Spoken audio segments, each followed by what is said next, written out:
Paggising ni Michelle kinaumagahan ay hindi maganda ang kanyang pakiramdam. Pagbangon niya ng kama ay kaagad na naramdaman niya ang pananakit ng kanyang ulo. Naalala niyang naglasing pala siya ng nagdaang gabi. Hindi siya sanay uminom ng alak. And she was now paying for it. Tila lalong sumakit ang kanyang ulo nang bumalik sa isip niya ang dahilan kung bakit siya naglasing. Ibinagsak niya ang sarili sa kama. Muli na namang namasa ang kanyang mga mata. Pinigilan niyang tuluyang mapaiyak. Ayaw na niya. Pagod na siya. Nang nagdaang araw pa siya iyak ng iyak. Masakit na ang kanyang mga mata. Dapat ay tanggapin na lang niya ang buong pangyayari. Nangyari na iyon. Iniwan na siya ni Miguel. Hindi na tuloy ang kasal niya. Bumangon siya.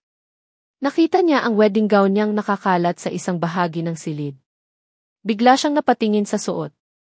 Isang kulay abong oversized shirt ang suot niya. Nagsalubong ang mga kilay niya. Ang alam niya ay hindi na niya nagawang magpalit ng damit ng nagdaang gabi. Sino ang naghubad ng wedding gown niya? Malamang na si First. Silang dalawa lang naman ang tao sa beach house. Bigla tuloy siyang nailang. Nagtungo na siya sa banyo bago pa kung ano-ano ang pumasok sa isip niya. Naligo siya at naghanap ng maisusuot. Nang buksan niya ang closet ay may mga nakita siyang damit na nakasupot pa. Hindi niya alam kung saan nakakuha ng mga damit si First. Isinuot niya ang isang puting shirt at denim shorts na abot hanggang tuhod. Lumabas na siya ng silid. Wala si First sa sala kaya nagtungo siya sa kusina. Wala rin ito roon. May mga pagkaing nakahanda sa mesa. May note sa pinto ng ref na nagsasabing nasa dagat daw ito. Kumain na rin daw siya. Dahil nakakaramdam na siya ng gutom, kumain na siya.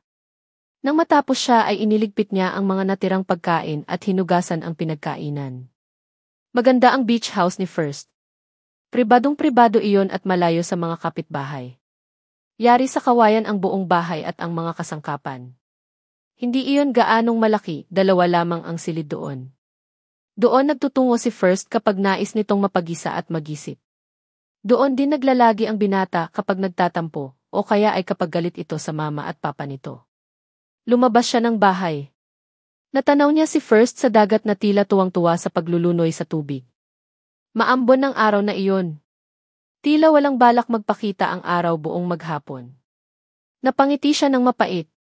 Pati ang langit ay nakikisama sa nararamdaman niya. Naglakad siya patungo sa dagat.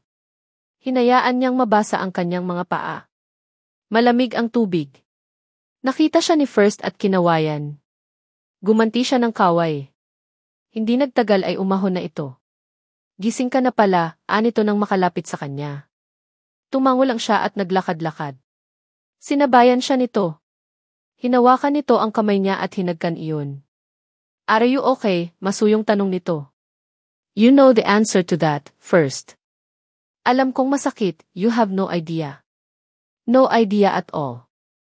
I'm here, Michiko. I'm just here. Hindi kita iiwan kahit ano ang mangyari. Namasa ang kanyang mga mata. Hinigpitan niya ang pagkakahawak sa kamay nito. She was thankful because he was there for her. Kahit paano ay may taong handang damayan siya sa kanyang pighati. Deep inside heart, I know something wrong would happen between me and Miguel. We had this perfect relationship for 2 years. Everything was sailing smoothly. Ni hindi kami nag-aaway. Bakit naman ganito ang nangyari, First? Bakit ganito katindi? Muli nitong hinagkan ang kanyang kamay. You two are not meant for each other. Doon nalaglag ang mga luha niya. I love him. So much. He sighed. I know. Paano niya nagawa ito sa akin? Hindi ko alam. Pero napakalaking tanga niya upang iwan ka sa harap ng altar. Ang tanga-tanga niya. Hindi niya alam kung ano ang tinakbuhan niya. The sooner you get over him, the better. Madaling sabihin, mahirap gawin. Alam ko, pero makakaya mong gawin. Trust page 17 siyam of 362 mi, you will learn how to forget him. Kailangan bang kalimutan ko na siya agad? Hindi ba pwedeng hintayin ko muna ang paliwanag niya? Baka may mabigat na dahilan kaya niya nagawa iyon. Baka sakaling may pag-asa pa para maayos ang lahat. Bigla nitong binitawan ang kanyang kamay. Ang sama ng tingin nito sa kanya. Umaasa ka pa na magkakaayos kayo? Masisisi mo ba ako? Mahal ko siya. Baka sakaling, shut up, he snapped. Naiyak siya. Hindi siya maintindihan ni First. Palibhasa ay hindi ito marunong magmahal. Palibhasa ay wala itong sineryoso sa mga babaeng dumaan sa buhay nito. Hindi nito alam kung ano ang pakiramdam ng labis na nasaktan. Hanggang maaari, ayaw pa niyang bumitaw kay Miguel. Nais muna niyang pakinggan ang paliwanag nito. Hindi ka man lang ba magagalit sa kanya? Naiinis na tanong ni First. He left you at the altar. He couldn't answer the very simple question. He didn't want to marry you. Hindi ka niya mahal. And look at you, you are crying. Hindi ka naman iyakin dati. Pinaghahampas niya ang dibdib ni First. And he called himself her friend. Ang sama-sama ng ugali nito. He should be comforting her. Niyakap siya ni First. Pumalag siya ngunit lalo lamang siyang ikinulong ng binata sa mga bisig nito. He kissed her temple. I'm sorry, he murmured softly. Hindi ko sinasadya. You are so mean, Anya habang sisinghat-singhot. It felt nice to be in his arms. Kahit naiinis siya rito, hindi niya maipagkakaila iyon. Basta lagi mong tatandaan, nandito lang ako para siya. Ramdam na ramdam niya ang pagiging sinsero nito. Naniniwala siya rito. Alam niyang hindi siya nito iiwan. Alam niyang gagawin nito ang lahat upang maging maayos ang sitwasyon. Bigla-bigla, parang nais na niyang ipaubaya rito ang lahat. Ayaw na niyang isipin si Miguel. Nasa tabi naman niya si First. Kinagabihan, inako ni Michelle ang pagluluto. Puro prito lang kasi ang alam lutuin ni First. Ang nais niya ay makakain naman ito ng masarap. Nagsigang siya ng hipon at nagprito naman ito ng hito. Pwede bang dito muna ako ng ilang araw o ilang linggo? Tanong niya habang kumakain sila. Gusto ko sanang mapag-isa at malayo sa lahat. Nagtatakang napatingin ito sa kanya. Alone? You want to be alone here? Tumango siya. Hindi pa ako handang harapin ang lahat, sagot niya. You don't wanna be with me? Hindi na siya nagtaka. Alam kong hindi ka pwedeng mawala ng matagal sa opisina, First. Nevertheless, she was touched to know that he was so willing to be with her. Bahagyang umasim ang mukha nito. Sino ang nagsabing hindi pwede? Kilala nating dalawa ang tatay mo. Istrikto ang tatay nito. Madalas ay naaawa siya kay First dahil naatang dito ang isang napakabigat na responsibilidad. Ayaw man nitong aminin sa kanya, alam niyang nais nitong paluguran ang ama. Alam niya kahit hindi sabihin ng binata, mahal nito ang sariling ama. Hindi lang niya alam kung ganoon din si Mr. Med sa anak nito. Ngumuso si First. Hayaan mo nga siya. Minsan lang ako mawala sa opisina. Matagal na rin mula nang huli akong magbakasyon. I deserve a long break. Isa pa, kailangan mo ako. Ayokong mag-isa ka at baka maisipan mo pang magpakamatay. Hindi ko kaya kung mawawala ka. Salamat, First, Anya. Ayaw niyang aminin dito na kailangan talaga niya ng kaibigang makakasama. Baka mabaliw siya at maisipan nga niyang magpakamatay. Hinaplos nito ang pisngi niya. Basta ikaw. Ang lakas mo sa akin eh. Hinagkan niya ang kamay nito upang iparating ang muli niyang pasasalamat. Pagkatapos nilang kumain ay nanood sila ng balita sa telebisyon. Sa entertainment news ay may balita tungkol sa bagong single ni Van Allen. She saw First smile. Nilakasan pa nito ang volume. Lahat yata ng mga Pilipino ay proud na proud sa naabot ni Van Allen. She knew Van Allen. Masasabi niyang kaibigan na ang turing nito sa kanya. Minsan, kapag umuuwi ang lalaki ay may mga pasalubong din ito para sa kanya. I miss the Lollipop Boys, bigla niyang nasambit. Nais uli niyang makita ang 5 lalaki na magkakasama sa stage. Dati, parang napakadali para kay First na ngumiti at maging masaya. Sa piling ng mga Lollipop Boys, napakadali para dito ang humalakha. Malutong at puno ng buhay palagi ang mga tawa nito. Parang maganda palagi ang disposisyon nito sa buhay. When he became First Nicholas Maid, the young and brilliant he became stiff and cold. Palagi raw itong masungit at perfectionist pagdating sa trabaho.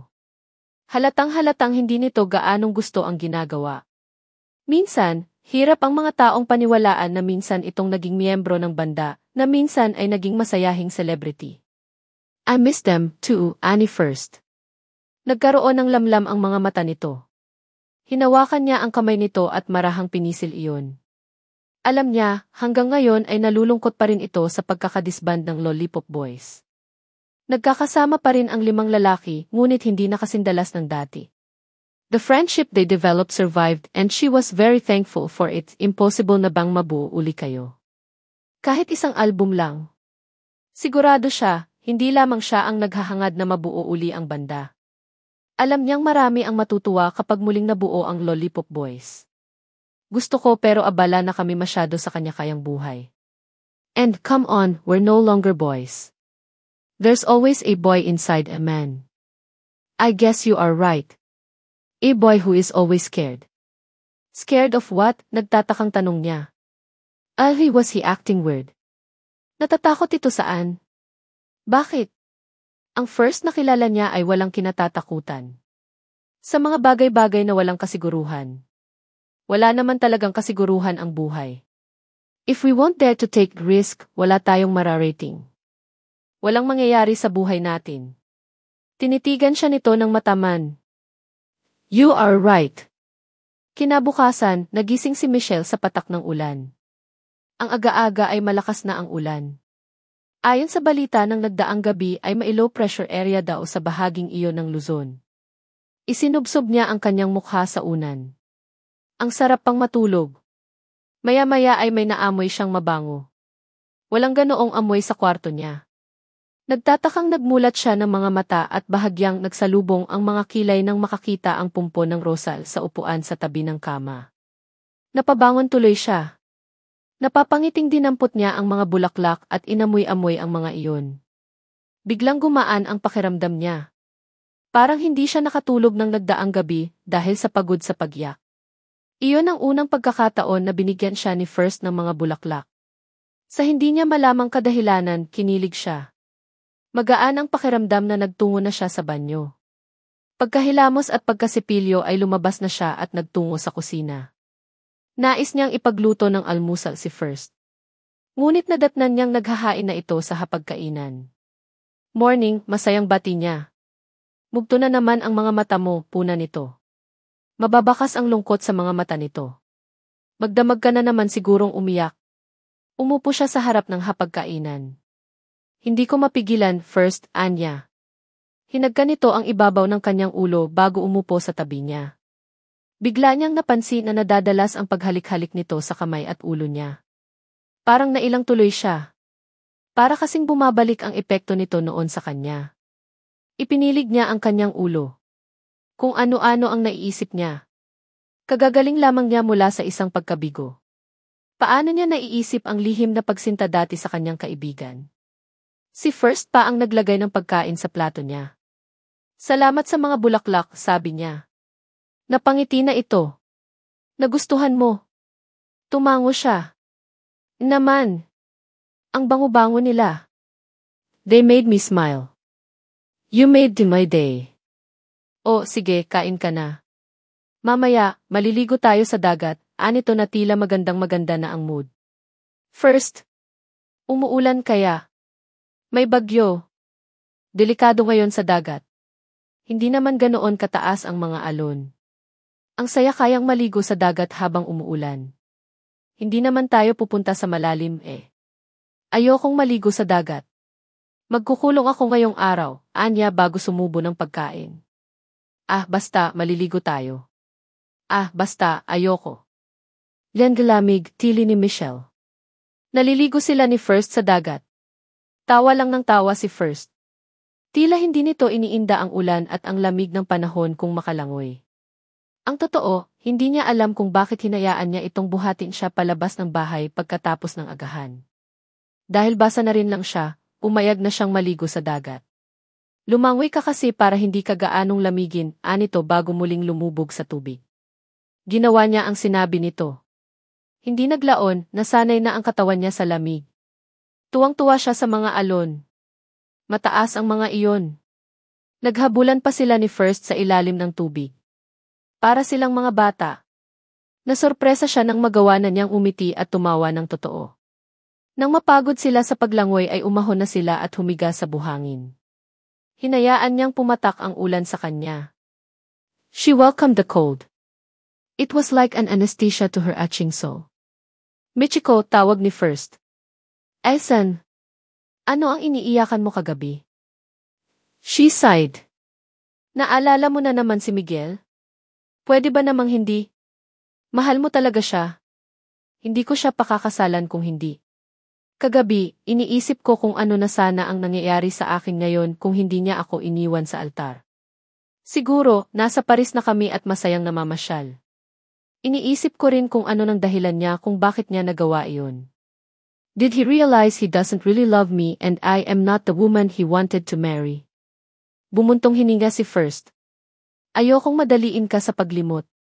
Gusto kong bigyan ka ng panahong malungkot at masaktan. Ayokong pilitin kang maging masaya. Pero sana, Michiko, humakbang ka kahit paano. Move on, unti-unti mong tanggapin na hindi na siya babalik. Sa palagay mo, hindi na talaga siya babalik? Hindi ko na siya hahayaan. Pagkatapos ng ginawa niya siya, hindi ko na siya hahayaang bumalik sa buhay mo. Mas pinili niya ang takbuhan ka, magdusa siya, sabi nito sa mariing tinig. Pero paano kung, Michiko, please stop. Don't hope too much. At magalit ka naman sa kanya.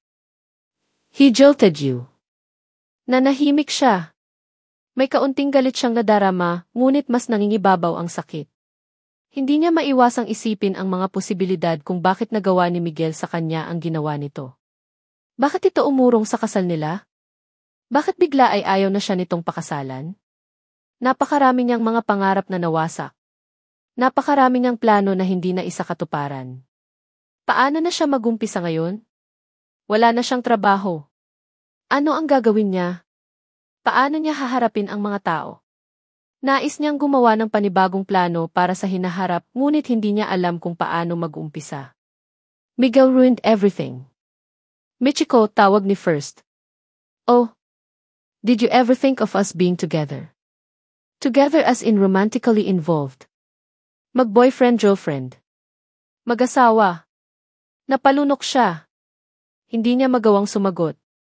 Napakadaling magsinungaling ngunit hindi niya magawa. At bakit ba ito nagtatanong ng ganoon? I take that as yes. Muli ay hindi niya nagawang sumagot. Nasa terrace si Michelle at pinapanood ang pagpatak ng ulan. Hindi yata titigil ang pagulan sa araw na iyon. Hindi naman gaanong malakas ang ulan ngunit tuloy-tuloy naman iyon. Maya-maya ay sinamahan siya roon ni First. Ang isang kamay nito ay may hawak na isang mug ng umuusok na inumin. Ang isang kamay naman nito ay may tangan-tangan na gitara. Inilapag nito sa harap niya ang mug na mainit na tsokolate pala ang laman. Umupo ito sa tabi niya at kinalabit ang gitara. Napangiti siya habang pinagmamasdan ito sa ginagawa. Hindi ito marunong tumugtog ng gitara dati. Tinuruan lang daw ito ni Maken. Gustong-gusto niya kapag tumutugtog ito. Sa paningin niya ay lalo itong gumugwapo. Nang maitono na ang gitara ay nagsimula na itong tumugtog. He started to sing, too. Life comes in many shapes. You think you know what you got until it changes. And life will take you high and low. You gotta learn how to walk. And then which way to go. Every choice you make when you're lost. Every step you take has its cause, napapapikit-pikit siya habang kinakantahan nito. First had the most wonderful voice in the planet. It never failed to make her feel good. Nang maging lollipop boy ay lumabas ang mga itinatago nitong talento. After you clear your eyes, you'll see the light somewhere in the darkness. After the rain has gone you'll feel the sun comes. And though it seems your sorrow never ends, someday it's gonna make sense. Tumatago sa puso ni Michelle ang nais sabihin ni First sa kanya. Pakiramdam niya ay napakaswerte niya dahil nagkaroon siya ng kaibigan na katulad nito. Hindi niya mapigilang maluha. Bigla itong tumigil sa pagtugtog. Hey, Anito. Don't see Rizzy, he said softly while wiping away her tears. Pinilit niyang ngumiti.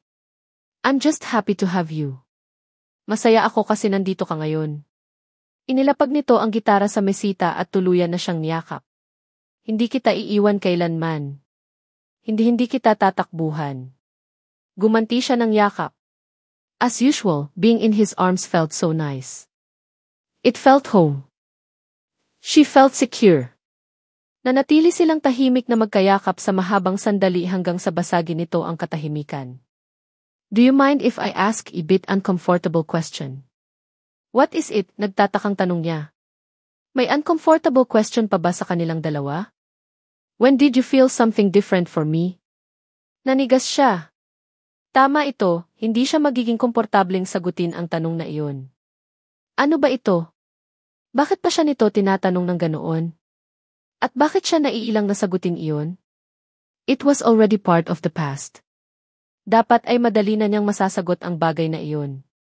First, bakit kailangan mong ungkatin yon? Sinubukan niyang kumawala ngunit hindi siya nito hinayaan. So, talagang nagkagusto ka skin dati, tanong nito sa tinig na tila tuwang-tuwa sa nalaman. Naginit ang mga pisngi ni Michelle. Napapahiya siya. Natampal niya ang balikat ni First. Nakakainis ka. Natawa ito. Bakit ako nakakainis? Nagtatanong lang naman ako. Kailan nga? Napangiti na rin siya. What the heck? What was the big deal anyway? Her memory of herself being in love with him was fun. Nasiyahan naman siya sa pagmamahal niya rito noon kahit palihim iyon at hindi nagkaroon ng katuparan. Don't know when exactly. Siguro noong start ng puberty natin. Ikaw ang first crush ko, eh. Ikaw rin ang first love ko, sa paniniwala ko. When we grew older, I realized it was just puppy love. How did you get over me? When I started accepting the fact that we'll never cross the line of friendship. It's a fact. Bakit hindi ko alam yon? Nagbibirong sinabunutan niya ito. Kung nagkaroon ng posibilidad na maging tayo, sana noon pa. But I'm sort of glad we never attempted to be romantically involved. I mean, we have this very beautiful friendship. Mula pa pagkabata, magkasundo na tayo. Kapag hindi nag-work ang relationship natin, sayang ang magandang friendship na binuo natin sa napakatagal na panahon. Lumayo ito ng bahagya sa kanya at tinitigan siya ng husto.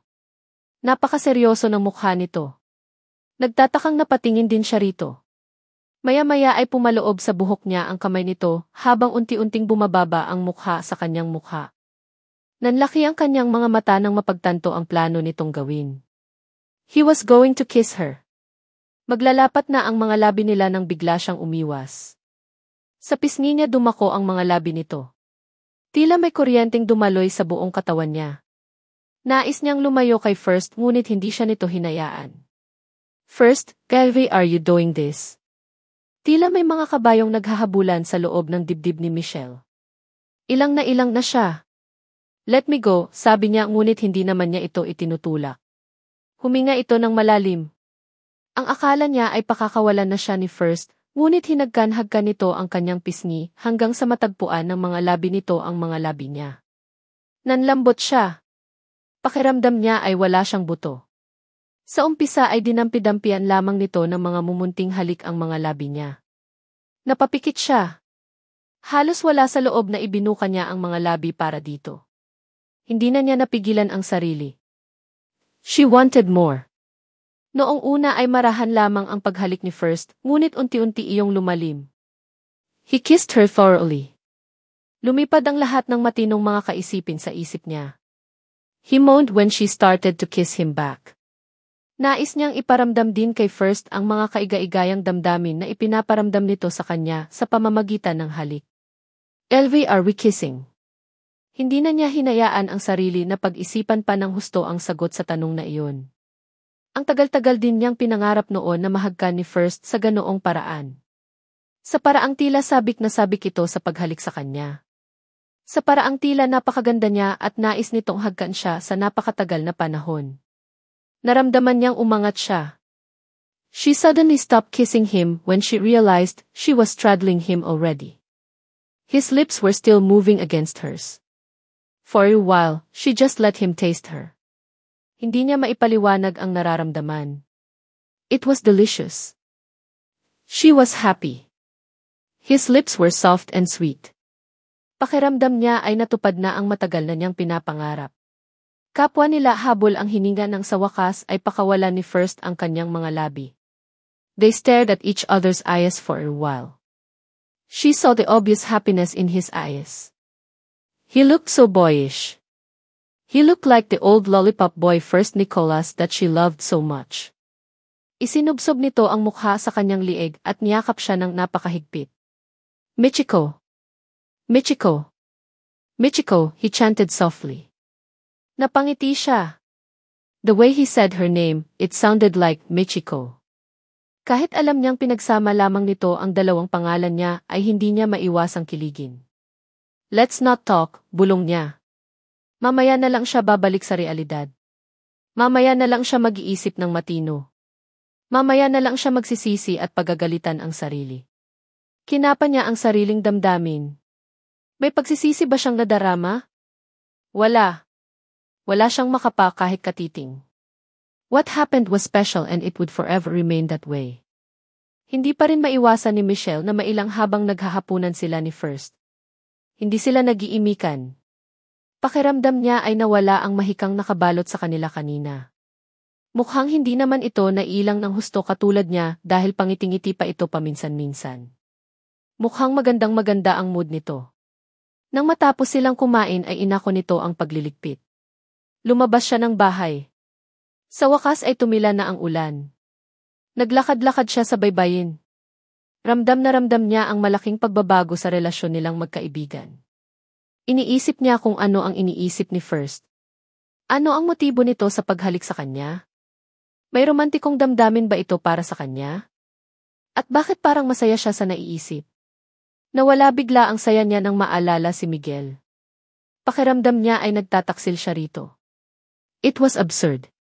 Nang takbuhan siya nito at iwan sa altar ay tapos na ang lahat sa kanila. Wala na siyang obligasyon dito. Hindi na dapat siya makaramdam na tila may pinagtataksilan siya. Pero sa isang banda, wala pa silang masasabing closure. Umaasa pa ba siya na magkakabalikan sila ni Miguel pagkatapos ng ginawa nito? Paano si First?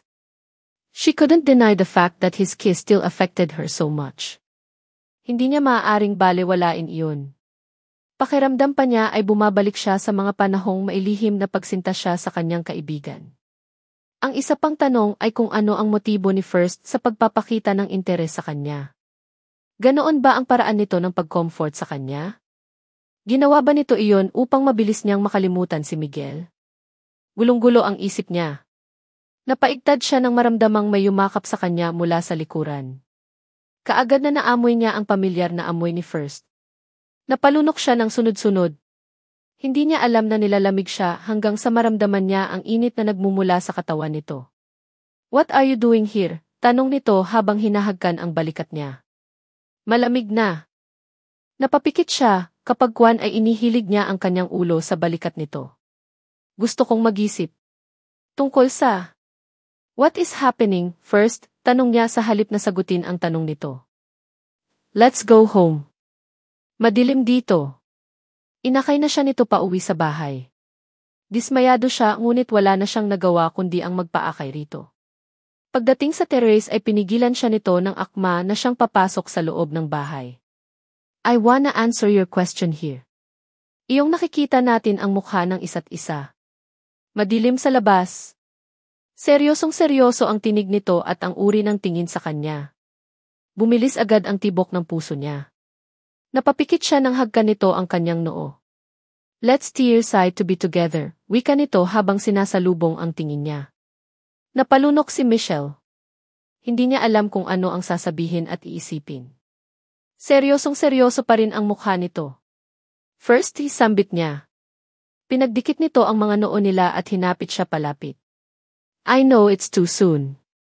I know it's only been days. Hindi naman kita minamadali. Hindi ko lang maatim na hindi kumilos ka agad. Baka mawala ka uli. This time, I don't wanna regret anything. Ayokong maulit-uli ang eksena sa simbahan. Baka hindi na maawa skin ang Panginoon.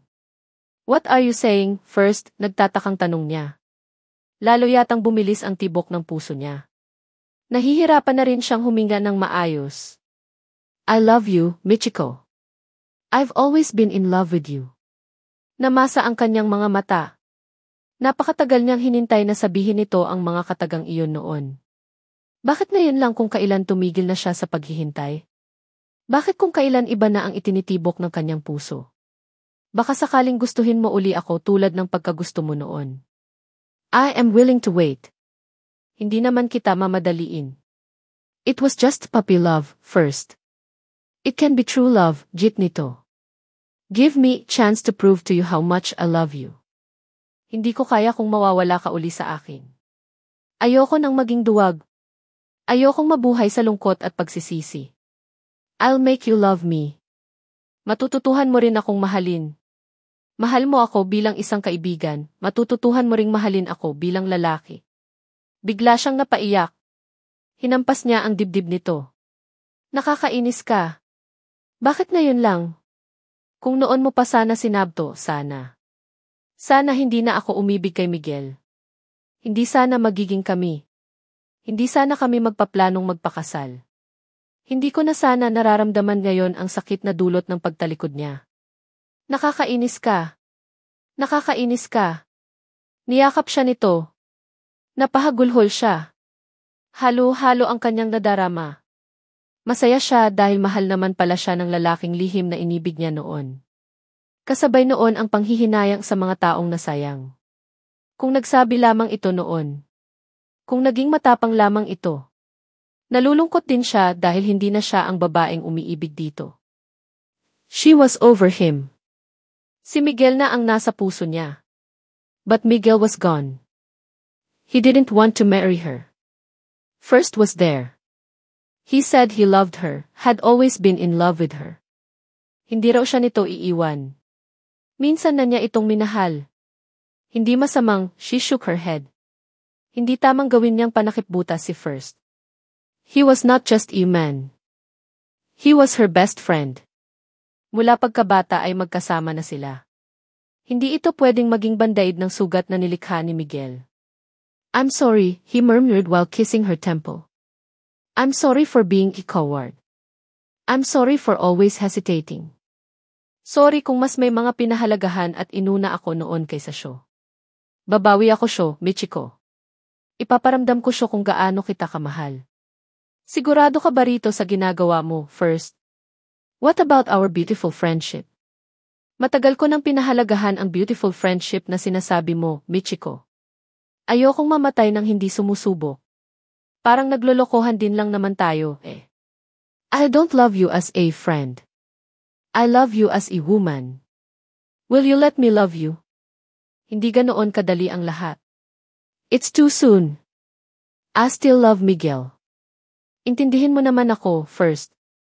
Miguel and I almost got married. Nanigas ito. Hinaplos niya ang buhok nito. Ayokong masaktan ka. Ayokong umasa ka masyado. Ayokong gamitin ka para makalimot ako sandali. Ayokong gawin kang panakipbutas. You deserve more than that. As don't wanna think of anything negative.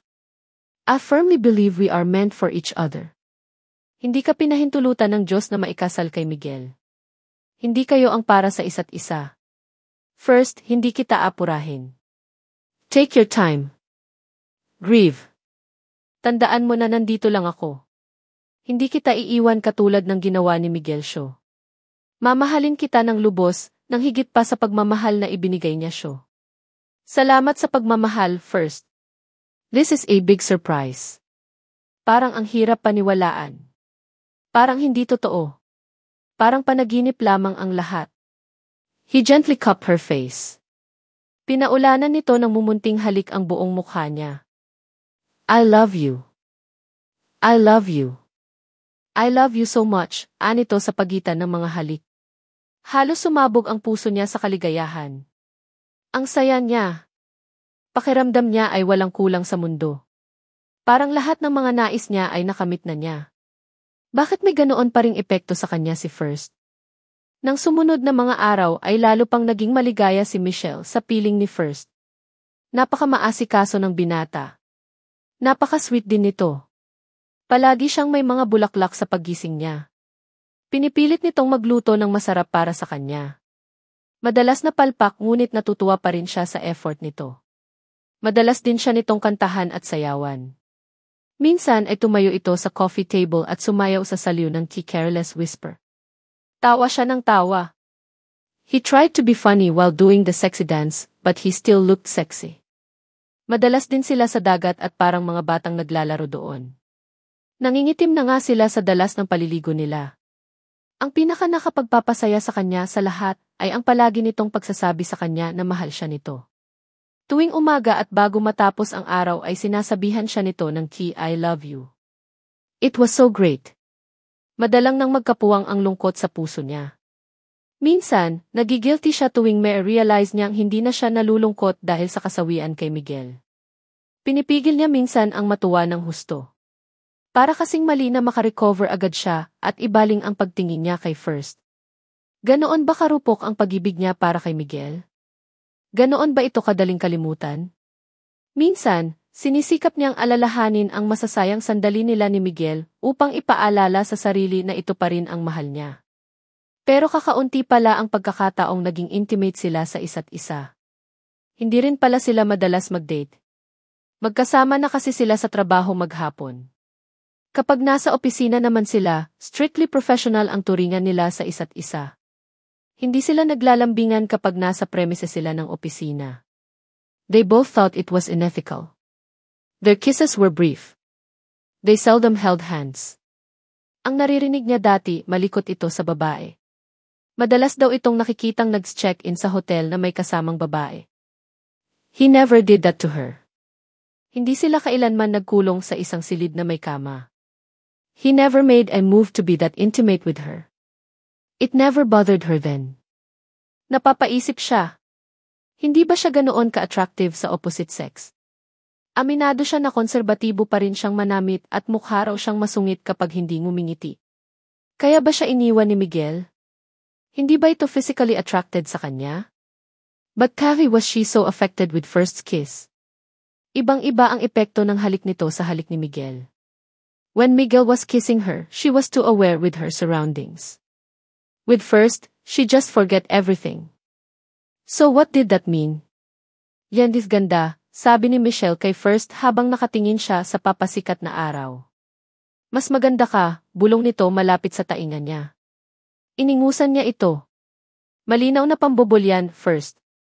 Natawa ito at lalo siyang hinapit-palapit. She sighed dreamily. What a way to start this beautiful morning. Nakaupo sila ni First sa buhangin at pinapanood ang pagsikat ng araw. Nakayakap ito sa kanya mula sa kanyang likuran. Gustong-gusto niya ang pwesto nila. Kailan mo balak bumalik sa opisina? Naisip niyang itanong. Bakit?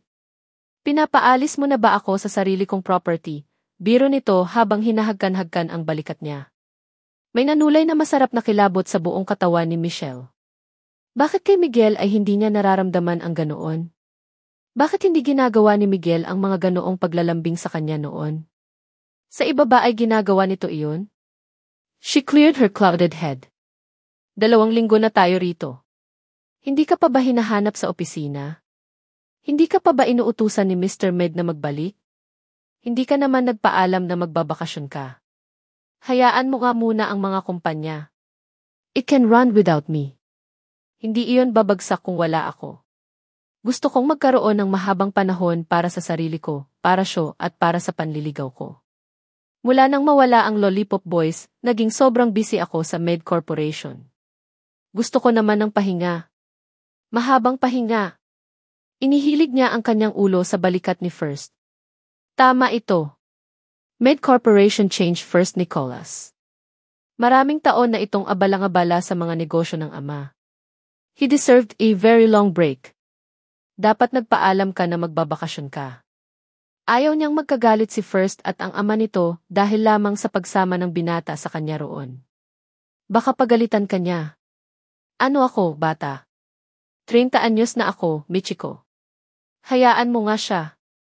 Honey, I'm the boss. Kung mag-a-apply ba uli ako sa iyo, tatanggapin mo ako, tanong niya. Iniisip na rin niya ang pagbabalik sa lungsod.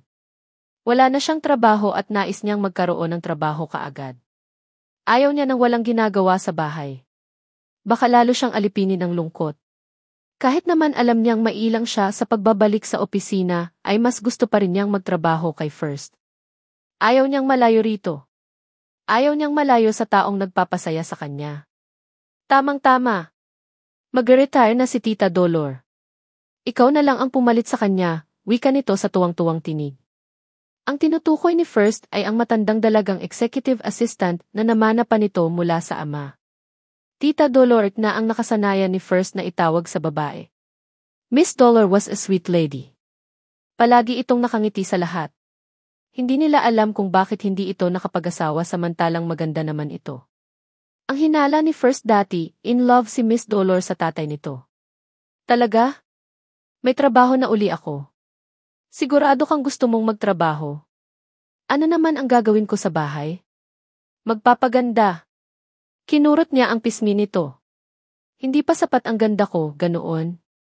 Natawa ito. Fishing for compliments, tudyo nito.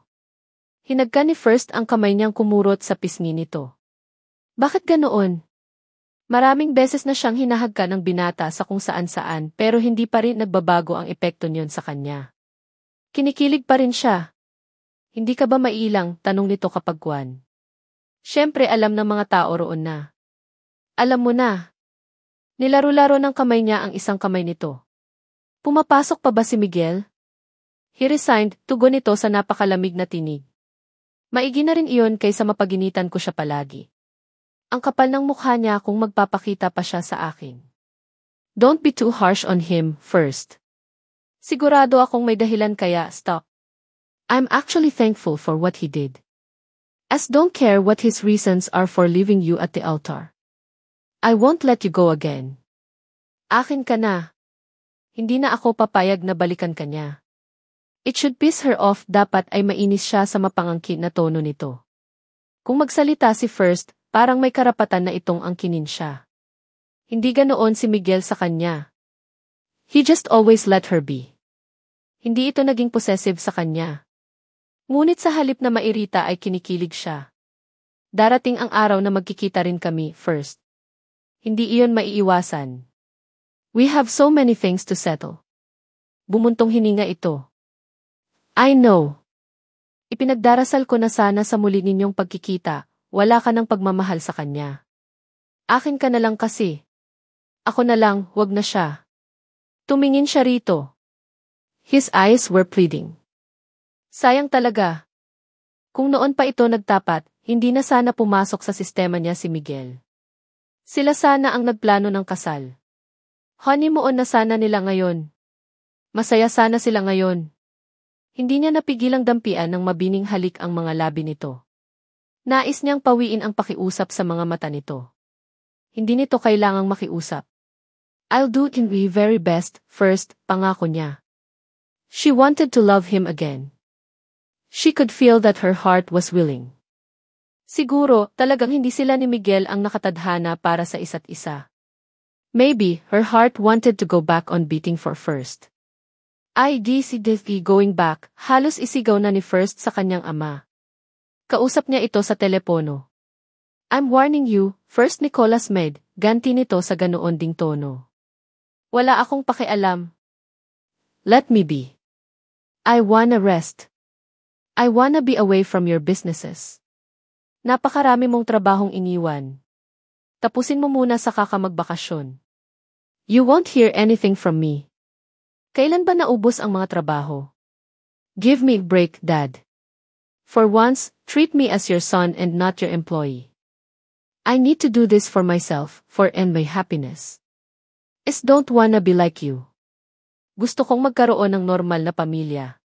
Gusto kong magmahal. Ayokong matulad ang buhay ko siyo. Natahimik ang nasa kabilang linya. Kung kahit katiting ay minahal mo ako, hayaan mo muna ako. Hindi ko pababayaan ang mga kumpanya mo. Ayokong magsisi pagdating ng panahon. Ayokong pakawalan ang babaeng muntik nang mawala sa akin. If you really love me, let me be for now. First, you just sounded like a gay and corny person. Do not talk that way, anak. You just sound so weak. Do not ever let the woman control your life. Do not let your world revolve around her. Iyon ang magpapabagsak siya. Napangiti siya ng mapait. Hindi ka marunong magmahal, Dad. Nakakalungkot malaman pero siguro ay may mga tao talagang ganoon. Lalo kung gustong hindi maging katulad mo. Ayoko. Hindi ako papayag. Hindi bale nang maging mahina basta masaya ako dahil nagmamahal ako. You are talking nonsense, First Nicholas. Come back to the city and work. Don't give me those dramatic excuses. Magpasalamat ka na Shoko ipinapahawak ang Maid Corporation. Thank you, Dad. Thanks a lot. And I love you. Kahit hindi ka naging mabuting amaskin. Pinutol na niya ang tawag pagkatapos. Nakaramdam siya ng kaluwagan ng loob. He finally learned to express his true feelings. Wala na siyang pagsisisihan bilang anak. Nasabi na niya sa kanyang ama na mahal niya ito. Hindi na niya iyon itatago sa loob niya habang buhay. Pakiramdam niya ay gumaan ang mga dinadala niya. Kahit pa hindi naging tipikal na ama sa kanya, mahal niya ang daddy niya. Iyon ay sa simpleng kadahilan ng ama niya ito. Kung wala ito, wala rin siya sa mundo. Lahat ng anak, natural na mahalin ang taong naging responsable sa existence nito sa mundo, kahit gaano pa kasama ang taong iyon. I'm proud of you. Nilingon ni First ang nagsalita at nakita ang nakangiting si Michelle. She was so lovely. Gumanti siya ng ngiti. Nilapitan niya ito at niyakap. He loved this woman so much. He was happy to be with her. Nang hindi natuloy ang kasal nito, pakiramdam niya ay binigyan siya ng Panginoon ng bagong buhay. Nais niyang gawing tama ang lahat sa bagong buhay na iyon. I love you, he murmured in her ear. Ayaw niyang magduda si Michelle kahit saglit sa damdamin niya para dito. Minsan, nanghihinayang siya sa mga panahong sinayang niya. He should have collected his guts a long time ago. Pero naisip din niyang wala ng silbi ang panghihinayang at pagsisisi. It was all in the past now. Hindi na niya iyon mababalikan, hindi na mababago. Ang importante ay kumikilos na siya ngayon para mapaganda ang bukas niya, ang bukas nila ni Michelle na magkasama. Igwe-jithe tayo, First, sabi ni Michelle isang gabi. Tahimik na nanonood sila ng telebisyon. Ganoon naman talaga ang buhay nila roon kapag gabi. Pagkatapos maghapunan ay manonood sila ng TV at nagkukwentuhan ng matagal. Minsan, kapag nasa mood sila, nagna-night swimming din sila. Masaya siya sa simpleng buhay roon. Minsan ay pinipigil niya ang sarili na maging masaya, ngunit pilit pa ring umaalpas ang kaligayahan. She didn't miss Miguel anymore. Sa bawat araw na lumilipas na magkasama sila ni First, lalo siyang sumasaya. Palaging maganda ang umaga niya dahil ang binata ang unang nasisilayan ng kanyang mga mata. Kinikilig siya palagi sa mga simpleng paraan nito ng panliligaw. Gustong-gusto niyang naririnig na sinasabi ni First na mahal siya nito. Ayoko pa, tugon nito. Dito pa tayo. It's time to face reality, First. Ayoko nang magtago sa lahat. I can't move on if I continue hiding in here. Gusto kong harapin ang lahat ng kahihiyan, ang lahat ng mga sasabihin ng mga tao. Mas mapapadali ang paghilom ng sugat kung haharapin ko. Tinitigan siya nito. Haharapin mo ang lahat. Including Miguel. Tumango siya. Iyon talaga ang dahilan ng kagustuhan niyang magbalik na sa Maynila. Nais niyang harapin at kausapin si Miguel. Nais niyang maintindihan ang mga dahilan nito.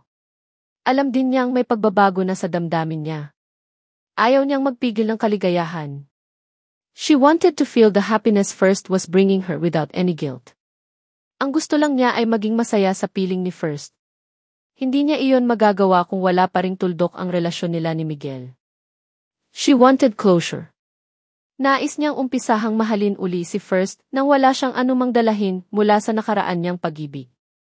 Ang gusto niya, kapag nag-move on siya, tuloy-tuloy na. She owed that to herself. Nabibilisan din siya sa mga pangyayari. Posible bang main love ng ganoon kabilis? Parang hindi yata tamang magmahal na siya habang wala pa silang formal na katapusan ni Miguel. Minsan, nagagalit din siya sa kanyang sarili. Ano pa bang closure at katapusan ang kailangan niya? Iniwan siya ni Miguel sa harap ng altar. Hindi ito nakasagot sa tanong ng pari. Hindi pa ba sapat na closure iyon? Hindi pa ba sapat na patunay iyon na hindi siya nito mahal? As don't think it's a good idea. I don't want you talking to him, Annie first. I just want to start clean, you know. Hindi ba mas maganda kung wala tayong mga inaalala mula sa nakaraan? Gusto ko ring maging sigurado sa mga nararamdaman ko. It's still a bad idea. Magsiselos ka ba kung magkikita uli kami ni Miguel? Itinatanong pa ba iyon? Of course. Natatakot din ako na baka balikan mo siya. Bigla siyang natigilan. What if she found out that Miguel's reason for leaving her was reasonable enough? Paano kung kaya pala niya itong patawarin? Babalikan kaya niya ito? Paano si First? Gusto ko pa ring umuwi na, anya pagkatapos ng sandaling pag-iisip. Mariin ang paraan ng pagkakasabi niya. Hindi niya malalaman ang sagot sa mga tanong niya kung hindi niya haharapin ang mga iyon. Michiko, wanna go home first? He sighed in defeat. All right. Let's go home. Thank you. Tuwang-tuwa si Michelle nang muling makita ang kanyang mga magulang. Ang higpit-higpit ng yakap ng mga ito sa kanya, na animo napakatagal niyang nawala. Hindi tuloy niya napigilang tumawa. Mommy, Daddy, I'm okay. Pinakatitigan siya ng mga ito. Are you really okay, anak? Tanong ng kanyang ama. Ninisian niya ang mga magulang. I'm okay, she assured them. Tinapik ng kanyang ama sa balikat si First na tahimik lamang mula nang dumating sila sa bahay nila. Thank you so much for taking good care of Michi. Hindi ako gaanong nagalala dahil ikaw ang kasama niya. I'm more than willing to take good care of her, Tito, tugon ng binata. Everything happens for a reason, anak, sabi ng kanyang ina sa kanya habang hinahaplos ang buhok niya. Hindi lang talaga para siya si Miguel. I'm gonna kill that man, galit na wika ng kanyang ama. Kitang-kita niya ang puot sa mga mata nito. Matatakot siya kung alam niyang sa kanya nakaukol ang galit nito. May magandang mangyayari po pagkatapos ng isang pangit na pangyayari, sabi niya upang kahit paano ay kumalma ito. Umaliwalas naman ang mukha ng kanyang ama. Sana nga ay tama ka, anak. Ayokong makikipagkita ka pa sa walang kwentang lalaking iyon. Huwag na huwag kong malalaman, Michelle Colleen. Hindi birong kahihiyan ang ibinigay niya sa amin ng mommy mo. Alam kong hindi rin biro ang sakit na dinanas mo. Kalimutan mo na siya. He's not the right man for you. I agree, Annie first. Tama na muna ang pag-uusap na ito, anang kanyang ina. Kumain muna kayo at magpahinga. Alam kong napagod kayo ng husto sa biyahe. Iyon na nga ang ginawa nila. Pagkatapos kumain ay nagkwentuhan sila ng mommy niya. Ang daddy niya ay kinausap ng sarilinan si First sa library. Paglabas ng mga dalawa ay kapwa may nakaukit na magandang ngiti sa kanilang mga labi. Tila masayang-masaya ang kanyang ama. Nasabi na ba ni First sa kanya daddy niya ang mga pagbabago sa relasyon nila? Mukhang walang pagtutol ang kanyang ama kung ganoon. Don't mind them. Nilingon ni Michelle si First at ginisyan. Ayos lang siya. Naiilang siya ng kaunti ngunit ayos lang talaga siya. Papasok sila sa building ng Med Corporation. Ang mga taong nakakakilala sa kanya ay napapatingin sa kanila ni First. Siyempre, alam ng lahat ng naroon na dapat ay ikakasal na siya kay Miguel Santillan, ang Executive Vice President ng kumpanya. Malamang na alam din ng lahat kung ano ang nangyari sa kasal niya dahil may nabasa siyang awa sa mga mata ng karamihan. She hated it but she tried to ignore it. Narating nila ang palapag kung saan naroon ang opisina ni First. Ikinondisyon ni Michelle ang sarili na hindi sila magkaibigan. He was the boss and she was one of his employees. Mukhang ganoon din si First. He suddenly transformed into a cold, stiff and mysterious big boss. Isang masuyong ngiti ang isinalubong ni Miss Dolor sa kanya. 3 araw na lamang ito sa opisina. Sa loob ng 3 araw ay ituturo nito ang ilang mga bagay na dapat niyang malaman. Si First ay nagtungo na sa opisina nito. Ang sabi ni Miss Dolor ay nasa mesa na nito ang lahat ng mga urgent na trabaho. Hinayaan na niya itong magpakaabala sa trabaho. Kumusta ka na? Tanong ni Miss Dolor habang kapwa sila nakaharap sa kanya-kanyang computers. Marami-rami ang mga trabahong natambak dahil sa pagkawala ni First ng ilang linggo. Ninisyan niya ito. I'm okay. Tumingin ito sa kanya. You look blooming, Michelle. Parang lalo kang gumanda. Nailang siya. Inayos niya ang suot na salamin sa mga mata, kahit alam niyang hindi naman iyon nawala sa pwesto. Hindi ba siya mukhang babaeng iniwan ng pakakasalan? Kahit ang kanyang mama ay napunang blooming daw siya. Thanks, sambit niya. Parang gumanda rin ang disposisyon ni Nick. Dati, laging mukhang constipated yon. Dinadaig pa niya ang ama sa kasungitan. May pakiramdam akong hindi na siya magiging masungit kailanman gayong ikaw na ang assistant niya. Muli ay hindi niya alam kung ano ang sasabihin. Bagay kayo ni First, Hija. Napapasayan niyo ang isa't isa. Napansin ko na iyan noon pa. Miss Dolor, hindi pa po natatagalang. Nahihiya siya kaya hindi na niya itinuloy ang sasabihin. Ayaw niyang isipin ang lahat na parabang napakalandi naman niya. Ano? Pipigilan mo ang sarili mong maging masaya dahil doon? Pipigilan mo ang puso mong magmahal ng tamang lalaki dahil hindi pa natatagalan mula nang iwan ka ng maling lalaki? Nagmahal na ba kayo, Miss Dolor? Paano mo malalaman kung tama o mali ang lalaking minamahal mo? Tanong niya. A long time ago, fell in love once. Hindi sa ama ni Nick tulad ng hinala ng lahat. We were young when we fell in love. He died of leukemia. Matagal bago ko natanggap ang lahat. Hindi ko isinara ang puso ko. I tried loving other men. Nagkaroon ako ng ilang boyfriends. Minahal ko rin sila pero hindi katulad ng first love ko. Narealize ko na lang na pinipilit kong maging masaya sa piling ng iba dahil alam kong hindi na kami magkakatuluyan ng first love ko. I almost got married, you know. What happened? Nagtatakang tanong niya. Noong pinaplano ko na ang kasal, hindi ko mapigilang maalala ang mga pagkakataong nag-uusap kami ng first love ko tungkol sa magiging kasal namin. Malinaw na malinaw pa rin sa akin ang mga plano namin para sa pamilya namin. I remember how much we were in love then. Ang saya-saya namin. Dahil pareho pa kaming mga bata noon, akala namin fairy tale ang buhay. Laging may happy ending. Umurong po kayo sa kasal. Tumango ito. Ayokong lokohin ang sarili ko. I'm still in love with my first love. So here I am now, happy to be single. I stopped looking for another love. Masaya na ako sa ganitong buhay.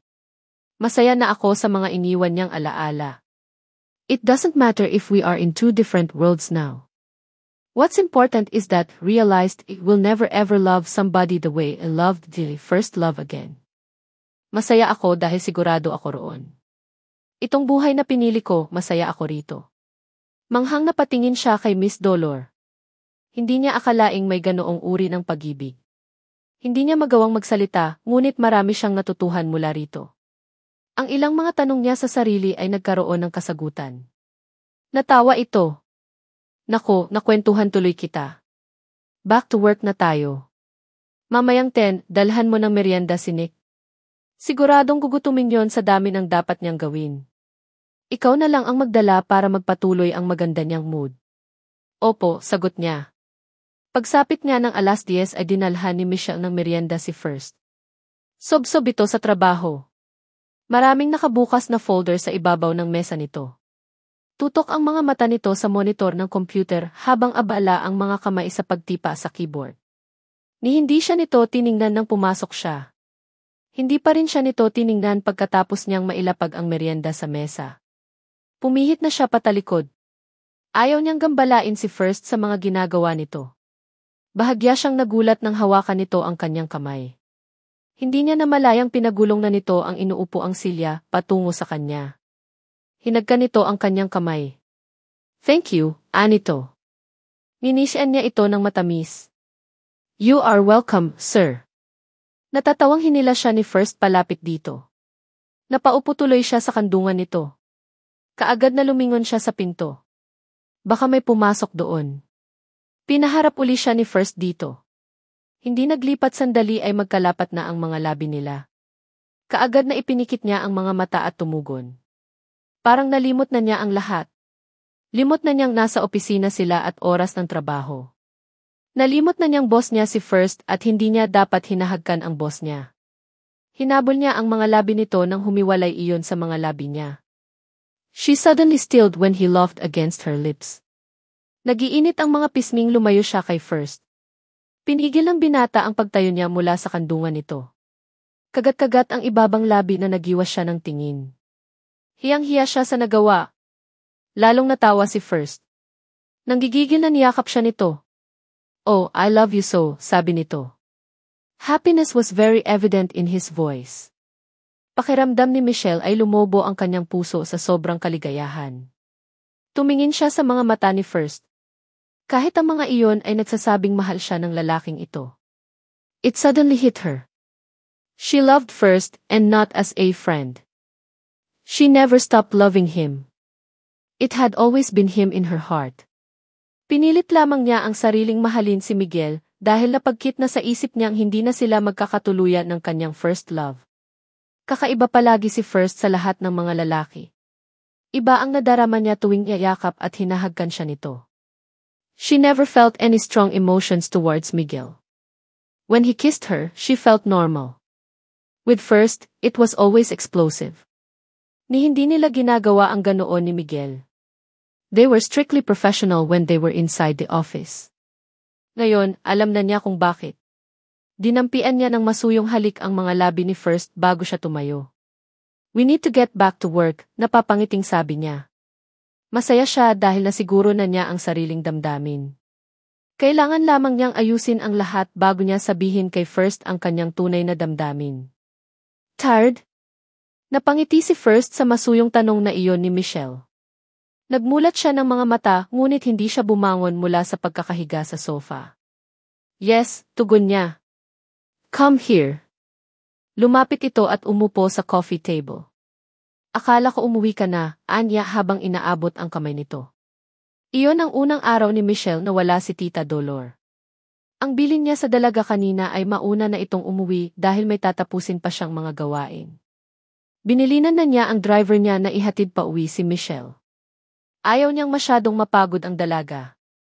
"Baka kasi kailanganin mo ang tulong ko," sagot nito. "Nagugutom ka ba? Gusto mong magpa-deliver ako ng pagkain?" "Yes, please." Tumayo ito, nagtungo sa telepono at tumawag. Narinig niyang in-order nito ang mga paborito niyang pagkain sa paborito niyang restaurant. Hindi siya nahirapang katrabaho si Michelle. Nakatulong na kilala nila ng husto ang isa't isa. She was very efficient, too. Minsan ay hindi na niya ito kailangang utusan. Bago pa man siya makapagsabi ay nakahanda na ang mga kailangan niya. Ang totoo, ayaw niyang magtrabaho pa si Michelle. Hindi siya gaanong makapag-concentrate sa pagtatrabaho kapag nasa malapit ito. Minsan, gustong-gusto niyang lambingin ito habang nasa gitna ng trabaho. Alam din niyang hindi siya magiging komportabling utus-utusan ito. Pero nais din niyang makasama ito palagi. Nais niyang nakikita ito palagi upang masigurong hindi ito nawawala. Mula nang bumalik sila sa Maynila ay natatakot na siyang muling magkita sina Michelle at Miguel. Baka mapatawad pa ni Michelle si Miguel. Natatakot siyang magkabalikan ang dalawa. Miguel went into hiding after the supposed wedding. Walang nakakaalam kung saan ito nagtungo. Basta lang ipinadala ang resignation letter nito. Kung saang lupalop man nagtatago ang lalaking iyon, sana ay habang buhay na ito roon. Huwag na itong magpapakita kay Michelle o sa kanya. Kapag mahal na siguro siya ni Michelle, baka hanapin niya si Miguel upang pasalamatan sa ginawa nito. Bumalik si Michelle sa pagkakaupo sa coffee table nang matapos sa telepono. Muli niyang inabot ang kamay nito at hinagkan iyon. Kahit pagod ay masaya siya at dahil iyon kay Michelle. Sana ay magtuloy-tuloy na ang progreso ng relasyon nila. Tumutugon na ito sa mga yakap at halik niya. Hindi ito lumalayo sa kanya. Unti-unti, mababaling ang pagmamahal nito sa kanya. He would hope for the best, hinay-hinay sa pagtatrabaho, sabi nito.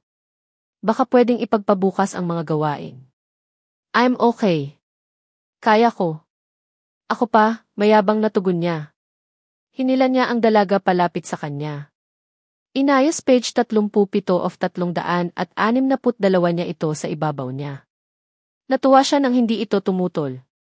Niyakap lang niya ito. Kapwa sila tahimik. Unti-unting nawawala ang pagod niya. Si Michelle lamang ang kailangan niya para makumpleto ang buong pagkatao niya. He was happy she was in his arms. Sana ay manatili na ito roon habang buhay. Ngunit ano kaya ang gagawin niya kapag dumating ang araw na makita uli nito si Miguel? Ano ang gagawin niya kung si Miguel pa rin talaga ang nasa puso nito? Paano kung kahit ano ang gawin niya ay mas piliin nito si Miguel? Ipinilig niya ang kanyang ulo. Bakit ba siya nag-iisip ng mga negatibong bagay?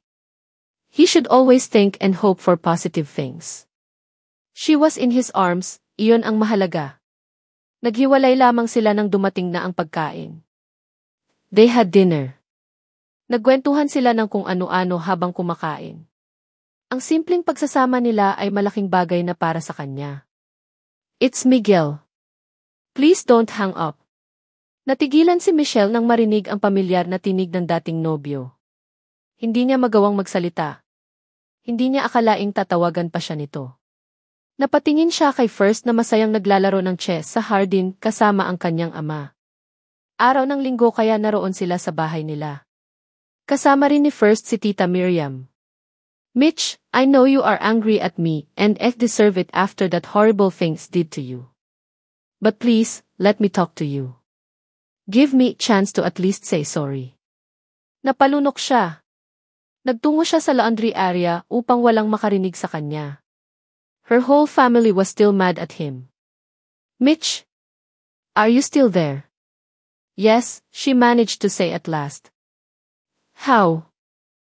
How are you? I'm okay, thank you for asking, he replied. How are you? Okay, tugon niya. I'm also okay. I'm glad to hear that. Mitch, I'm so sorry. Alam kong hindi sapat iyon. Alam kong nasaktan ka. Alam kong napahiya ka ng husto. Pati pamilya mo ay nadamay. Alam ko ring hindi mo ako kaagad mapapatawad. Maghihintay ako hanggang sa mapatawad ko. Ellis, did you do it, Miguel? Ang tagal nating pinlano iyon. Kung may hinanakit man sa tinig niya, dahil iyon sa kahihiyang inabot niya at kanyang pamilya. Sana kinausap mo ako bago ang mismong kasal. Bakit, Miguel? Pwede ba tayong magkita? I wanna explain the reason for doing it. I want you to understand why I had to do it, T. Natigilan na naman siya. Handa na ba siyang makipagkita rito? Mapapatawad ba niya si Miguel kung maririnig at maiintindihan niya ang rason nito sa pag-iwan sa kanya sa altar? Ano ang magiging reaksyon niya kapag nakita niya ito? Makikipagkita ba siya rito? Pero bakit pa ba siya nag-iisip?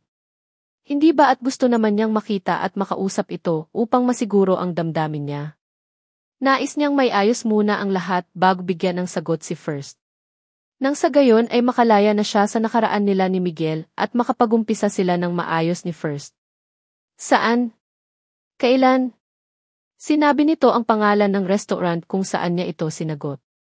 Tomorrow. 7. I'll wait for you.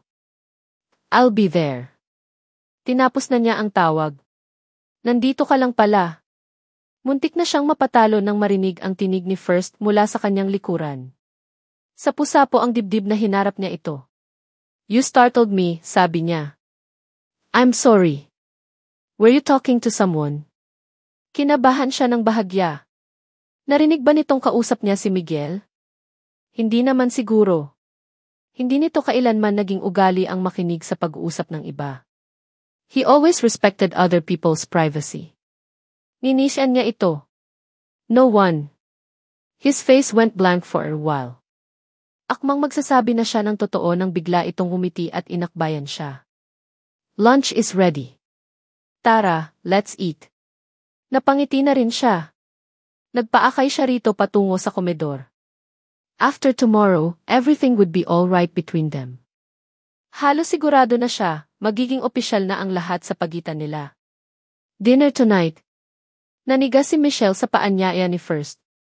Inayos niya ang mga importanteng papeles na pinapirmahan dito. Halos uwian na at naghahanda na siya para sa pagkikita nila ni Miguel. She cleared her throat. I'd love to but can't, anyang hindi makatingin kay First. May lakad ka?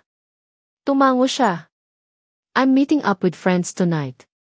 Girlfriends. Bahagyang nagsalubong mga kilay nito. It's Monday. Ngayon free iyong iba. Pwedeng sumama? Ano? Kwan. Napakamot siya sa kanyang pisngi. First, kasi we're all girls. He laughed. Nagbibiro lang ako. Go and have fun with your friends tonight. Baka magsawa ka na sa akin dahil lagi mo akong kasama. Napangiti siya. I'll be okay. Uwi ako kaagad. Hindi niya gustong magsinungaling dito. Ang nais lang niya ay maayos niya iyon ng mag-isa. Malaki kasi ang posibilidad na sasama ito sa kanya kapag sinabi niyang makikipagkita at makikipag-usap siya kay Miguel. She wanted to do it alone. Ingat! Lumabas na siya sa opisina ni First. Nagtaksi na siya pauwi. Dahil may oras pa naman siya ay umuwi muna siya upang maligo at magbihis. May kaunting kaba siyang nadama habang patungo sa paboritong French restaurant ni Miguel kung saan sila magkikita. Hindi niya alam kung ano ang dapat na asahan. Kailangang maayos niya ang lahat ngayong gabi. Bukas ay makakapagsimula na sila ni First. Maaga siya ng 10 minuto ngunit naroon na si Miguel. Napangiti siya nang makita ito. She was happy to see him okay. Kaagad itong tumayo nang makita siya. Hey, bati nito. Lumapad ang ngiti niya. Hi, Miguel. Umupo na sila. They ordered food. You look good, puna nito pagalis ng waiter. Ano ang inaasahan mong makita? Isang babaeng pangit at miserable. Tumawa ito. No, of course not. Alam kong hindi ka masyadong malulungkot dahil laging nariyan si Nick Parasho. Miguel, kailan? Naging seryoso ang naninikip ang dibdib ni First sa nasasaksihan. It was breaking his heart slowly. Nasa isang French restaurant siya at nakaupo sa isang sulok kung saan nakikita niyang nag-uusap sina Michelle at Miguel. Nais niyang magwala sa galit. Nais niyang sugurin ang dalawa at komprontahin. Ngunit ano ang karapatan niya? Selos na selos siya at masamang-masama ang loob. Bakit kailangan ni Michelle na magsinungaling sa kanya? Bakit hindi man lang ito nagsabi sa kanya? Nang nagdaang araw pa niya hinihintay na magsabi ang dalaga tungkol sa pagtawag ni Miguel, ngunit pinanindigan nito ang pagsisinungaling. Narinig niya ang pakikipag-usap nito kay Miguel. Hinintay niyang magkusa si Michelle na magsabi sa kanya, ngunit sinaktan lang siya nito sa patuloy na pagsisinungaling. Hindi rin naman niya magawang magalit dito dahil wala naman siyang karapatan. Ano ba ang inaasahan niya? Na makakalimutan agad nito si Miguel? Na mahal na siya kaagad nito. She and Miguel almost got married. Ano ba ang mayroon si Miguel na wala siya? Ano ang kaya nitong ibigay na hindi niya kayang ibigay? Bakit ito nagpakita kaagad kay Michelle? Pinagmasdan niya ang dalawa na nag-uusap. Naiinis siya na iyon lamang ang kaya niyang gawin, ang magmasid mula sa malayo. Maya-maya ay hinawakan ni Michelle ang kamay ni Miguel. Her face was soft. Wala siyang makitang anumang galit o hinanakit doon. He guessed she had already forgiven Miguel. Nagpatuloy sa pag-usap ang dalawa. Natigil siya sa paghinga ng tumayo ang dalaga upang yakapin ang dating fiancé. Dating fiancé nga ba o nagkabalikan na ang dalawa? Marahas siyang tumayo. Nagiwan siya ng pera sa mesa para sa mga in-order na hindi man lang niya sinulyapan. Sawi na naman siya. Sandali lang pala ang lahat. Babalik din pala si Michelle kay Miguel. Ang sakit-sakit pero wala naman siyang magagawa. Kahit nasasaktan siya, kung na kay Miguel naman ang kaligayahan ni Michelle, hahayaan niya ito. Hindi niya maaatim na ikulong ang dalaga. Ayaw niyang maging madamot. Hindi rin naman siya pinaasa nito. Siya lang naman ang umasa. Sana sa pagkakataong iyon ay hindi na ito saktan ni Miguel. Makakapatay na siya kapag iniwan uli nito si Michelle. Hindi pa man siya nakakalayo ng restaurant ay tumunog ang kanyang cellphone. It was Enting calling. Sinagot kaagad niya ang tawag. Nagyayaya itong uminom sa Sounds, ang recording company na pag-aari ni John Robert. Mula nang makunan si Enting ng larawan na may kahalikang kapwa-artista, ay umiwas na ito sa pagtungo sa mga bars upang uminom. May kinasangkutan itong malaking intriga dahil doon. He also almost lost the love of his life. Kapag nais sila nitong makainuman ay sa isang pribadong lugar na nila ginagawa iyon. Dahil sawi, pumayag kaagad siya. Baka sakaling matulungan din siya ng mga kaibigan niya. Hindi makapaniwala si Michelle sa mga naririnig mula kay Miguel. Ang sabi ng dating nobyo ay bakla raw ito. Mula raw nang maging sila ay alam na nito ang bagay na iyon. But you're a playboy, Anya. Diba, para ka lang nagpapalit ng underwear sa klase ng pagpapapalit-palit mo ng girlfriends noon? Please don't tell me I am the one who made you realize you're gay. Hindi niya alam kung magiging insulto iyon sa kanya. Siguro, alam ko na noon pa man. Maybe, I was in denial. Kaya nga ako papalit-palit ng girlfriends. Gusto kong mahanap iyong babaeng ko kumpleto sa pagkatao ko. I always feel incomplete, Michelle. Buong buhay ko, may kulang. You are a very wonderful girl. Ang sabi ko noon, baka ikaw na ang kukumpleto skin. Habang nililigawan kita, napapansin kong nakadarama ako ng matinding attraction sa mga kapwa ko lalaki. Ayokong tanggapin na bakla ako. Itatakwil ako ng pamilya ko. Bababa ang tingin ng lahat sa akin. Pagtatawanan ako ng lahat. Kaya pinursige kitang ligawan.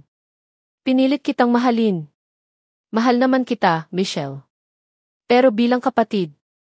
So that explained Kava, they were never intimate with each other. I can't believe this is actually happening.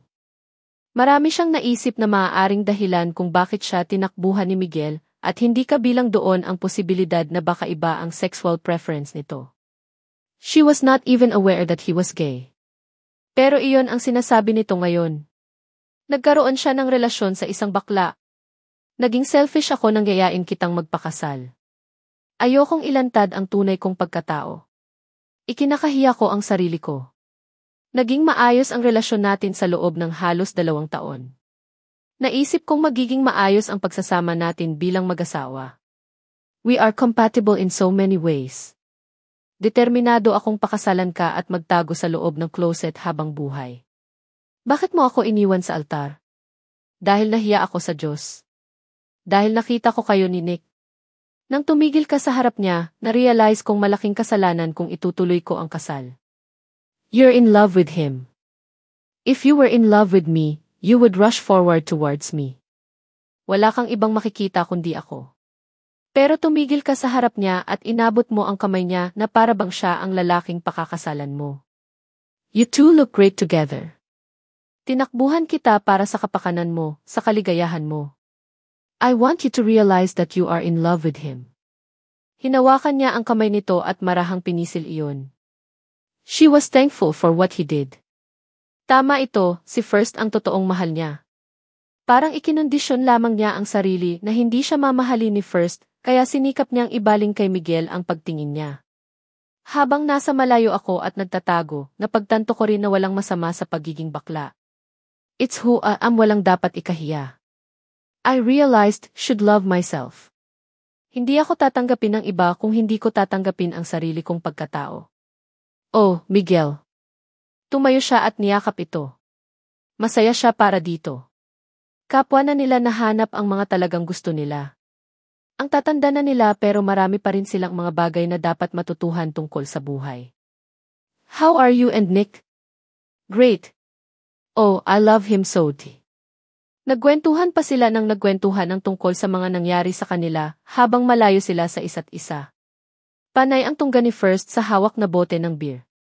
Nang maubos ang laman yon ay nagbukas siya ng panibago.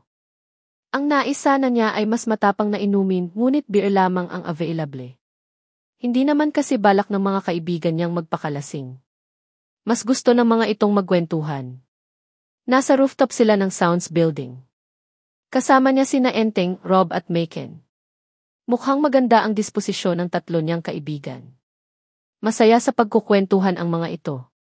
Hindi siya gaanong sumasali sa usapan. Wala siya sa mood makipagkwentuhan tungkol sa mga bagay na masasaya. He was far from being happy.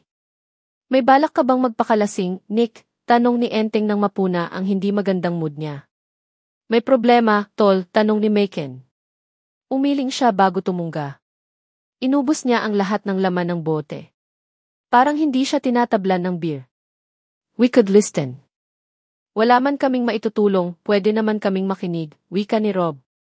Wala akong problema. Sige lang, ituloy niyo lang yung masayang pagkukwentuhan niyo. Don't mind me. Si Michelle ba? Tanong ni Macon. Akala ko maayos na kayo. Miguel's back and they are back in each other's arms, anya sa tinig na puno ng pain. Hirap na hirap pa rin siyang tanggapin ang lahat. Durog na ang puso niya. Ang hirap-hirap tiisin ng sakit. Tinapik siya ni Rob sa balikat. Everything would be okay, anito. Marahas na pinalis niya ang kamay nito. Do not tell me that, galit na sabi niya. Wala kang alam. Wala kayong alam sa mga pinagdaraanan ko, sa mga nararamdaman ko. Hey, hindi kami ang kaaway mo, sabi ni Enteng. Chill, Nick. Hindi mareresolba ang problema sa init ng ulo. Nasasabi niyan dahil maayos ang mga pamilya ninyo. Minahal kayo ng mga tatay nyo. Mahal kayo ng mga babaeng mahal nyo. Hindi nyo alam kung paano ang mapunta sa kalagayan ko. Nick, lasing ka na, malumanay na sabi ni Rob. Shut up, bulyaw niya rito. When you told us you wanted to quit years ago, did you ever wonder what felt then? Did you even care? Tinitigan niya ng masama si Macon. Hindi na kayo masaya. Hindi na kayo masaya kaya ayaw na ninyo. Hindi man lang ninyo pinilit na sumaya uli. Nang mawala ang Lollipop Boys, nasaktan ako ng husto. As thought I finally found a place in the sun. Nangiwan kayo sa ere eh. Sana nagsabi ka noon, ani Macon. Umiti siya ng patuya. May mababago ba? Malaki. Sabay-sabay na nilingon nila ang nagsalita. It was Van Allen. Nasapo niya ang kanyang ulo. Ano ang nangyayari sa kanya? Bakit biglang sumabog ang mga itinatago niyang emosyon? Si Michelle ang problema niya at hindi ang Lollipop Boys na matagal nang nawala. Hindi napansin ni Michelle na ginabi na siya masyado sa labas. Masyado siyang nawili sa pakikipagkwentuhan kay Miguel. Natutuwa siyang malamang nahanap na nito ang sarili. Nagtungo pala ito sa Amerika upang magtago pansamantala. Inihatid siya nito hanggang sa pinto ng unit niya. Naisa na niya itong patuluyin ngunit masyado nang late. Hinarap niya ito. Baka naman sa susunod na magkita tayo, mas maganda ka pa sa akin, biro niya. Natatawang niyakap siya nito. Thank you for accepting me. Salamat at hindi ka nagalit. Sorry sa kahihiyang sinapit mo. Kakausapin ko rin ang daddy at mommy mo. I'll explain. You did the right thing then. Thank you. Magiging masaya na tayo ngayon. Mig, bigla siyang natigilan nang makita sa unahan niya si First. Nakatingin ito sa kanila. Kaagad siyang humiwalay kay Miguel. Nag-guilty siya sa pagsisinungaling kay First. May hindi masukat na sakit sa mga mata nito. Parang may pumisil sa puso niya sa nakitang anyo nito. Nasaktan niya ito ng labis. Tumalikod si First. Humakbang siya patungo rito. First, I get it, anito bago pa niya matapos ang sinasabi. You're back together. I'll decide to be okay with it, wala naman akong magagawa. Just be happy, Michelle. Nangilid ang luha sa kanyang mga mata. Nasaktan siya sa sinabi nito. He was giving up on her so easily. Hindi man lang siya nito ipaglalaban. Hindi man lang nito itatanong kung ano ang ibig sabihin ng nadatnan nito. Gumawa na lang ito ng sariling konklusyon. Akala ko ba nagbago ka na? Tanong niya sa tinig na punong-puno ng hinanakit. Akala ko ba hindi mo ako tatalikuran? Duwag ka pa rin. Ang dali para siyang sumuko. Nagpapadaig ka pa rin sa takot. Ang galing-galing mo sa simula pero susuko ka rin naman pala. Marahas na hinarap siya nito. What do you want me to do? Ipagsiksikan ko siya ang sarili ko. Pilitin kitang mahalin ako. Yes, she hissed. Nakakainis ka. Tanungin mo naman ako kung mahal kita. Pumatak na ang mga luha niya. Tila naantig naman ito sa mga luha niya. Michelle. I love you, First. It has always been you. Akala ko lang kasi ay hindi magkakaroon ng pagkakataon na maging tayo, kaya pinilit ko ang sarili kong mahalin si Miguel. Napatulala ito. Tila hindi ito makapaniwala sa mga narinig mula sa kanya. Nilapitan niya ito at niyakap. Ayaw niyang mawala ito. Ayaw niyang magkaroon sila ng misunderstandings. First was still the boy who had so many fears and insecurities. She would help him overcome them. Hindi niya ito iiwan. I'm going, paalam ni Miguel sa kanila. Hindi na niya ito pinansin. You love me? Really? Namamanghang tanong ni First. Hindi kayo nagkabalikan ni Miguel?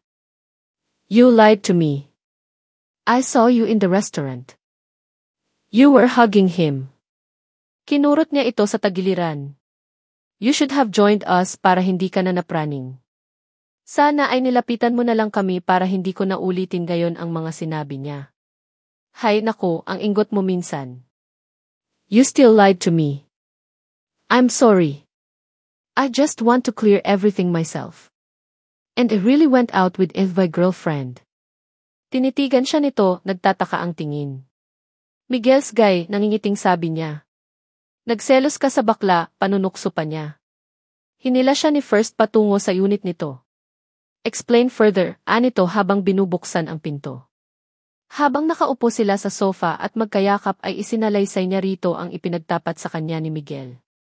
Sinabi rin niya ang mga damdamin na itinago niya rito noon. Sinabi niya ang lahat-lahat. Wala siyang inilihim. Hinagka nito ang mga labi niya.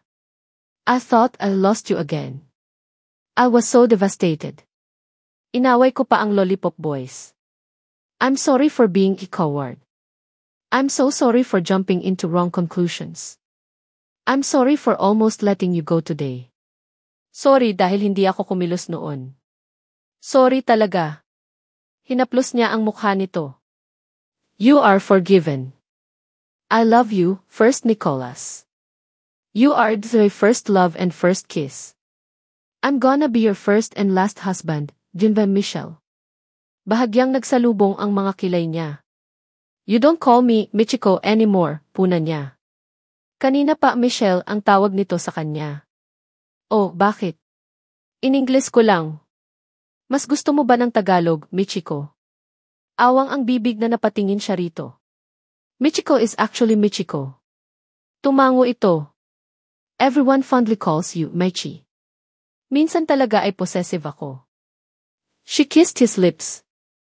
I will always be yours. Promise. Promise. Napailing si Van Allen habang nakatingin sa mga bagong kasal. They were obviously happy and in love. Nakakainggit ang mga ito. Pinanindigan talaga niya ang pangalan niyang First, sabi niya sa mga kaibigan na kasama niya sa isang mesa. Inunahan kayong lahat sa pagpapakasal. Nga, ani Enteng. Loko rin niyang sinik. Masaya silang apat para sa kaibigan nila. Kakakasal lang ni First kaninang umaga. Civil wedding lamang ang naganap. Magpapakasal din daw ito at si Michelle sa simbahan pagkalipas ng ilang buwan. Hindi lang talaga makapaghintay si First. Nasa isang restaurant sila para sa reception ng kasal ng dalawa. Iilan lamang ang mga imbitado, ngunit lahat ay masaya para sa dalawa. Napabuntong hininga siya. Siya na lang ang single na lollipop boy. Pakiramdam niya ay napag-iiwanan na siya. Masaya na ang mga kaibigan niya. Siya kaya, kailan makadarama ng ganoon ding kaligayahan? How about come back, guys? Tanong niya sa mga kaibigan. Sawa na siyang mag-isa. Nais niyang may makasama uli sa entablado habang nagtatanghal at nagpapasaya ng mga tao. Sure, sagot kaagad ni Enteng. Ngiting-ngiti ito. I'll arrange it, ani Rob. Katulad ni Enteng ay nakangiti rin ito. We need new songs, tuwang-tuwang sabi ni Maken. I'm excited. Sabihin na natin kay First Nicholas ang magandang balita kung ganoon, anya. Tiyak na matutuwa si First katulad niya. Pareho kasi sila ng naramdaman noong mawala ang Lollipop Boys. Wakas.